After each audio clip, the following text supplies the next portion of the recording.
مقام في الذرى صعب المنال، بلوغ رقيه شبه المحال، رافع دون رفعته الثريا، ودون بهائه بدر الكمال.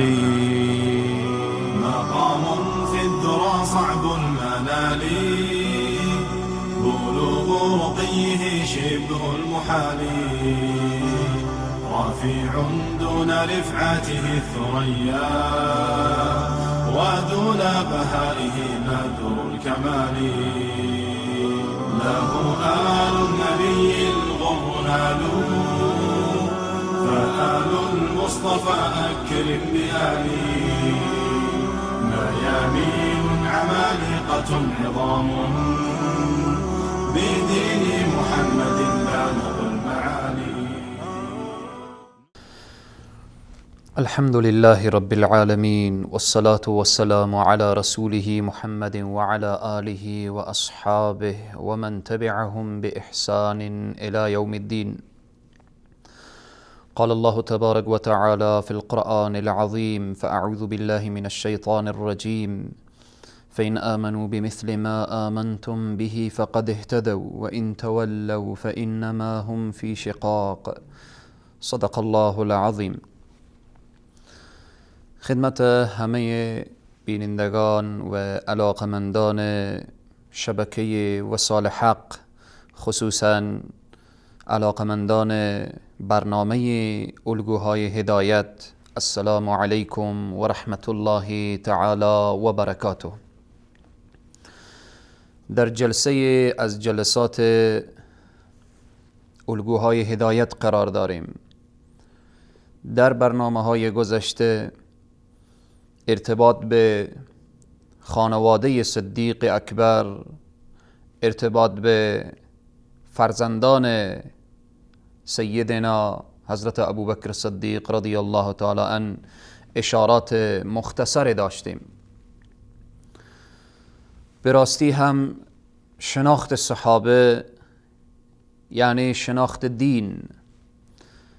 وقتی ما اصحاب جلیل القدر رسول معظم اسلام را بشناسیم، در حقیقت معرفت به الله سبحانه و تعالی و معرفت به نبی اکرم صلی الله علیه و سلم هست، چون خدا را ما از طریق صحابه می شناسیم، پیامبر را از طریق صحابه می شناسیم، ما دین خود را از طریق صحابه می شناسیم. در جلسه کنونی بحث ما پیرامون جایگاه اجتماعی ابوبکر صدیق رضی الله عنه و ویژگی های اخلاقی سیدنا ابوبکر صدیق در جامعه جاهلی قبل از اسلام. ابوبکر صدیق قبل از اسلام چگونه جایگاه دارد؟ ابوبکر صدیق در دورانی که هنوز پیامبر نیامده بود و هنوز احکام اسلامی نازل نشده بود، سیدنا ابوبکر صدیق دارای چگونه مقام است، دارای چگونه جایگاه است؟ قبل از اسلام 10 نفر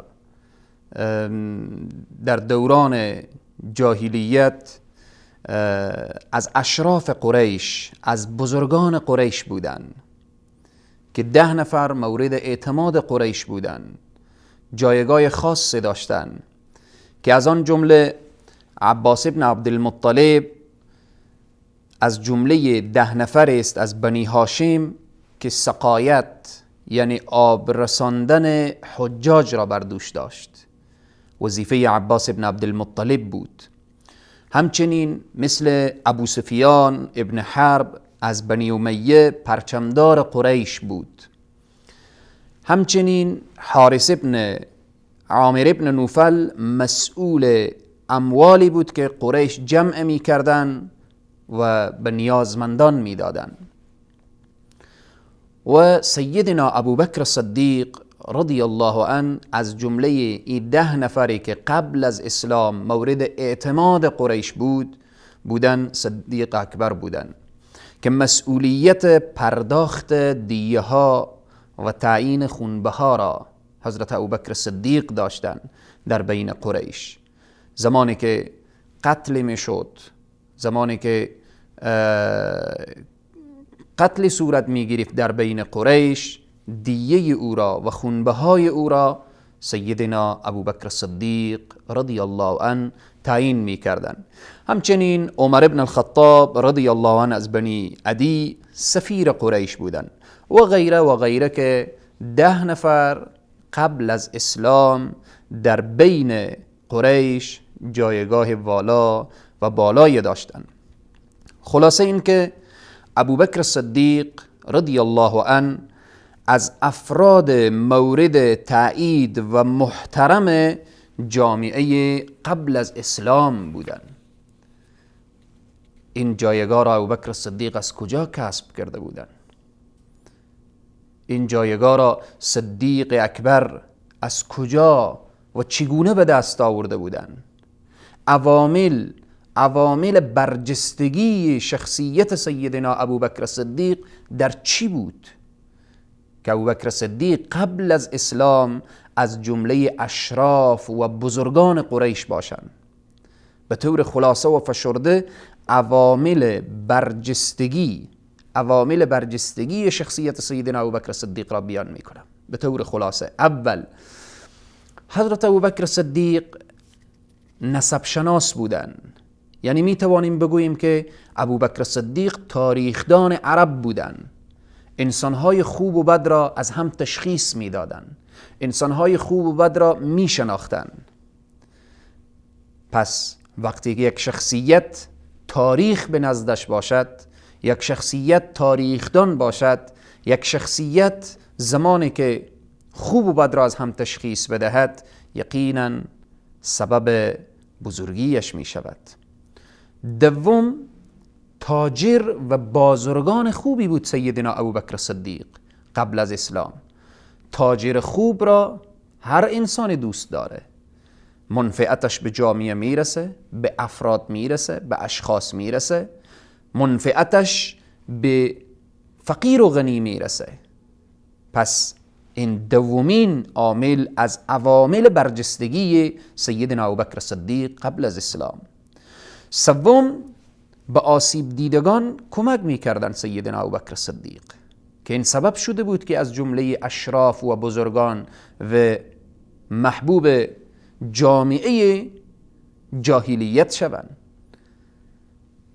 وقتی که فقیری مستضعف، انسانی که نیاز به کمک داشت، سیدنا ابوبکر صدیق شتابان به او میرسیدن. چهارم، خیلی نکته مهم و حساس هست، این که در دوران جاهلیت شراب نوشی به اوج خود رسیده بود. شراب می نوشیدن. انسانها مثل که امروز انسانها آب می نوشن، در دوران جاهلیت شراب می نوشیدن، از خمر استفاده می کردن. ولی سیدنا ابوبکر صدیق رضی الله عنه در دوران جاهلیت لب به شراب نزدن، دست به شراب دراز نکردن که لحظه از خود بیخبر شوند و یا بیخبر باشند.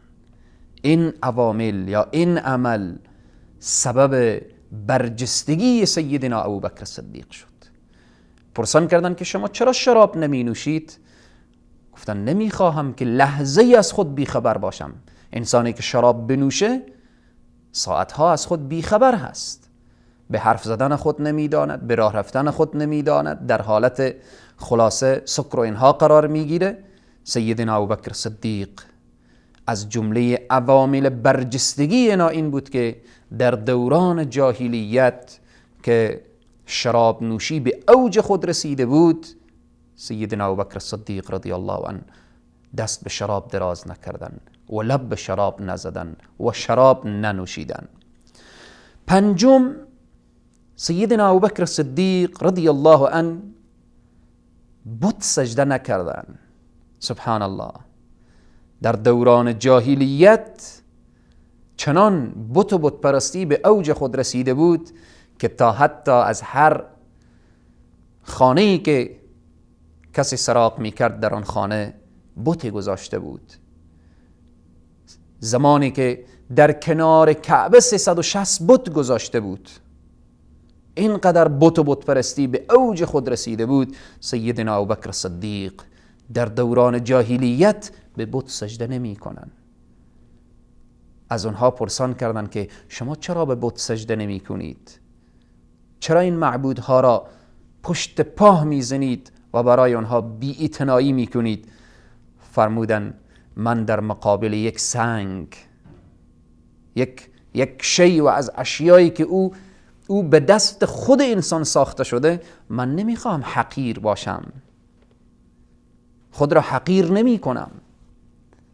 سیدنا ابوبکر صدیق دانسته بودند که سرخم کردن در مقابل یک سنگ، در مقابل یک مخلوق، در مقابل یک شیئی از اشیایی که او نه نفع میرساند و نه ضرر، و تا حتی یک مگس را هم به تعبیر قرآن او از خود دور نمی کند، ابوبکر صدیق میگن چگونه در مقابل این من سرخم کنم؟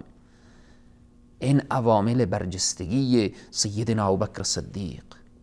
ششم، این که حضرت ابوبکر صدیق رضی الله عنه قبل از اسلام با افراد نیک نشست و برخاست می کردن. دوست خوب و رفیق خوب و یار خوب برای خود انتخاب می کردن که رسول معظم اسلام صلی الله علیه و سلم را انتخاب کرده بودن. قبل از بعثت، قبل از این که رسول الله صلی الله علیه و سلم به پیامبری مبعوث شوند، دوست و رفیق صمیمی صدیق اکبر بودن. ابوبکر صدیق بیشتر اوقات با جناب نبی اکرم صلی الله علیه و سلم نشست و برخاست داشتن، با هم رفاقت داشتن، دوستی داشتن. پس این به طور خلاصه و فشرده عوامل برجستگی شخصیت سیدنا ابوبکر صدیق قبل از اسلام. اینی که گفتیم ابوبکر صدیق از اشراف قریش، از بزرگان قریش، از شخصیت‌های محترم قریش قبل از اسلام به حساب می آمد، به راستی که پیامبر اکرم صلی الله علیه و سلم فرمودن، به راستی که رسول نازنین فرمودن خیارکم فی الجاهلیه خیارکم فی الاسلام اذا فقهوا. در دوران جاهلیت هر انسانی که بزرگ بود و او فقاهت داشت و فقاهت خود را حفظ کرد و در اسلام هم آمد فقاهت و دانشمندی داشت، در اسلام هم بزرگ هست. اسلام آوردن سیدنا ابوبکر صدیق. ابوبکر صدیق چگونه مسلمان می شود؟ چگونه ایمان می آورد؟ ابوبکر صدیق رضی الله عنه سفرهای زیادی به صحراها، به روستاها، به شهرها و حتی در شبه جزیره العرب سفر می کردن. ابوبکر صدیق رضی الله عنه در سفرها وقتی که می رفتن با ادیان مختلف و با بزرگان ادیان خصوصا مسیحیت آشنایی پیدا کرده بودند. با اونها می نشستن، با اونها حرف می زدن، گفتگو می کردن. در تاریخ و در سیره سیدنا ابوبکر صدیق می نویسد که روزی ابوبکر صدیق رضی الله عنه در کنار کعبه نشسته بودن. دیدن که زید ابن عمرو ابن نفیل در کنار کعبه قرار دارد. در آن اثنا امیه ابن سلت به نزدش می آید و با او گفتگو می کند. امیه برایش می گوید چگونه ای طالب خیر و حقیقت؟ سیدنا ابوبکر صدیق می فرمایند وقتی بین زید ابن عمرو و بین امیه گفتگو صورت گرفت، من حرفهای اینها را گوش می کردم. زمانی که امیه گفت که چگونه ای طالب خیر و حقیقت، زید ابن عمرو گفت که خوبم. امیه باز گفت که آیا به نتیجه هم رسیده ای؟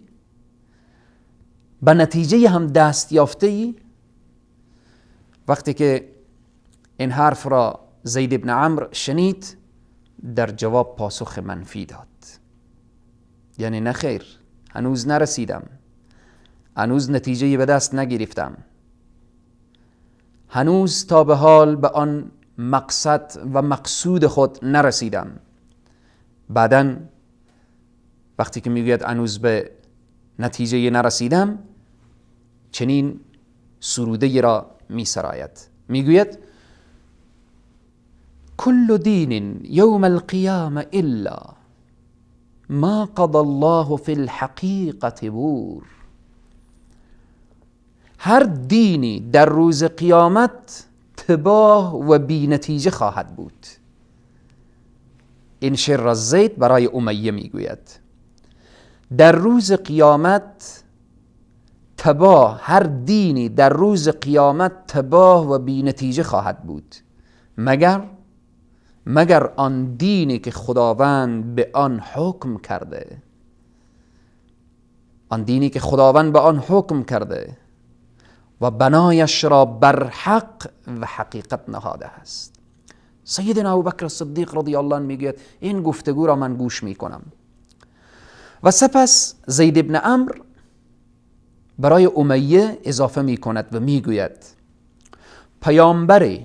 پیامبری که انتظارش میرود یا از میان ما برانگیخته خواهد شد و یا از میان شما. سبحان الله. سیدنا ابوبکر صدیق میگوید پیش از آن، یعنی پیش از گفتگوی زید ابن عمرو و امیه ابن سلت، پیش از گفتگوی اینها هرگیز نشنیده بودم که شخصی به پیامبری برانگیخته خواهد شد یا کسی انتظار بعثت را داشته باشد. نشنیده بودم. سیدنا ابوبکر صدیق رضی الله عنه میفرمایند وقتی که این گفتگو را شنیدم برخواستم، حرکت کردم به سوی ورقه ابن نوفل. زمانی که به سوی ورقه ابن نوفل رفتم به او گفتم که چنین شنیدم، از اشخاص شنیدم که پیامبری می آید، انتظار بعثتش هست. ورقه ابن نوفل چون کسی بود که همیشه سر به آسمان می کرد و شخص مسیحی بود و از لابلای کتب آسمانی می دانست که پیامبری به پیامبری مبعوث می شود. وقتی که سیدنا ابوبکر صدیق به نزد ورقه ابن نوفل می رود و جریان را می گوید، ورقه می گوید که بله، پیامبری از میان عربهای پاک نژاد و شریف مبعوث می شود. هنگامی که ورقه ابن نوفل جریان را بیان می کند و می گوید من نسب شناس نیز هستم و می دانم که ای ابوبکر قوم تو قوم نیک و با شرف و از اشراف و بالآخره قومی است که پیامبر از میان قوم تو برجسته خواهد شد. ابوبکر صدیق رضی الله تعالی عنه میگوید ای عمو، آن پیامبری که میآید چگونه صفات و چگونه خصوصیات دارد؟ ورقه ابن نوفل میگوید همان چیزی را میگوید که بر او وحی می شود. او ظلم نمی کند، او انتقام نمی گیرد، او کارهای ناشایست و ناروا را انجام نمی دهد. او انسانی است که امین هست، او انسانی است که برای نجات بشر فرستاده می شود، او انسانی است که انسانهایی که در منجلاب و بدبختی فرو رفتن دست آنها را می گیرد و آنها را به فلاح و رستگاری سوق می دهد. بعدن سیدنا ابوبکر صدیق رضی الله عنه از آن به بعد لحظه شماری می کند که این شخصیت کی خواهد بود، کجا خواهد بود و کدام شخص و پیامبر و پیامبری مبعوث خواهد شد، تا اینکه روزی نبی اکرم صلی الله علیه و سلم هنگامی که در غار حرا نشسته‌اند و 40 بهار از عمر مبارک ایشان میگذرد، جبرائیل علیه السلام می آید و میگوید اقرأ بخوان. وقتی رسول معظم اسلام صلی الله علیه و سلم به پیامبری مبعوث میشوند، این جریان را برای صدیق اکبر میگویند: ای ابوبکر، من پیامبر خدایم. ای ابوبکر، بر من وحی نازل شده. ای ابوبکر، من از جانب الله سبحانه و تعالی با این رسالت بزرگ مبعوث شدم. بدون درنگ، بدون توقف، بدون اینکه لحظه ابوبکر صدیق فکر بکند، چون شناخت کامل از رحمت للعالمین دارد، جا در جا تصدیق می کند. سیدنا ابوبکر صدیق ایمان می آورد به رسول معظم اسلام صلی الله علیه و سلم. بناءً اینجاست که سیدنا ابوبکر صدیق مسلمان می شود. ادامه برنامه که دعوت دادن سیدنا ابوبکر صدیق به سوی اسلام هست، بعد از یک وقفه کوتاه در خدمت شما خواهیم بود.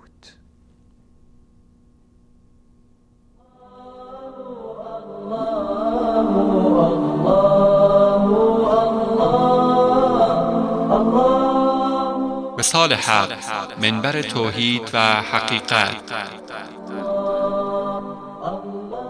ونزعنا من كل أمة شهيدا فقلنا هاتوا برهانكم فعلموا أن الحق لله وضل عنهم ما كانوا يفترون. و از میان هر امتی گواهی بیرون می آوریم و می گوییم دلیلتان را بیاورید. آنگاه در میابند که حق با الله است و آنچه سر هم می کردند گم و نابود می شود. وصال حق، منبر توحید و حقیقت.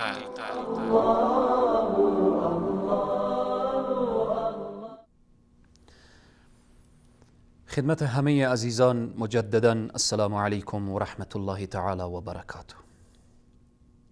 سخن از صدیق اکبر هست. ابوبکر صدیق مسلمان می شود. ابوبکر صدیق در کنار رسول معظم اسلام صلی الله علیه و سلم مسئولیت دعوت را به عهده می گیرد. دعوت دادن ابوبکر صدیق به سوی اسلام. ابوبکر صدیق زمانی که مسلمان می شود در جای خود نمی نشیند، در خانه خود قرار نمی گیرد. ابوبکر صدیق به این اکتفا نمی کند که من مسلمان شدم، فقط وظیفه‌اش ختم هست. ابوبکر صدیق خوب می داند که دین اسلام دین عمل هست. ابوبکر صدیق زمانی که مسلمان می شود به همراه رسول معظم اسلام صلی الله علیه و سلم مسئولیت دعوت و ارشاد به عهده می گیرد. ابوبکر صدیق جان و مال خود را به خدمت اسلام قرار می دهد. حرکت می کند ابوبکر صدیق تا اینکه دست دیگران را گرفته و اونها را از گودالها، از بدبختیها، خلاصه از جهنم اونها را بکشاند به طرف بهشت. شخصیت ابوبکر صدیق شخصیت است که اشخاص رجال و برجسته را به طرف اسلام دعوت می کند. ابوبکر صدیق واقعا نمونه زنده و مصداق حقیقی فرموده الهی است که الله سبحانه و تعالی می فرماید ادع الى سبیل ربک بالحکمة والموعظة الحسنه وجادلهم بالتي هي احسن. سبحان الله، ابوبکر صدیق دعوت می کند با حکمت به سوی الله سبحانه و تعالی. با دعوت ابوبکر صدیق اشخاص با نفوس و برجسته قریش و عرب ایمان می آورند. چه کسانی با دعوت ابوبکر صدیق ایمان می آورند؟ زید بن عوام. چه کسانی ایمان می آورند؟ عثمان بن عفان. چه کسانی به وسیله صدیق اکبر ایمان می آورند؟ طلحه بن عبید الله. چه کسانی به دعوت ابوبکر صدیق لبیک میگویند؟ سعد بن ابی وقاص. چه اشخاصی به وسیله صدیق اکبر از آتش جهنم نجات پیدا میکنند؟ عثمان بن مذعون.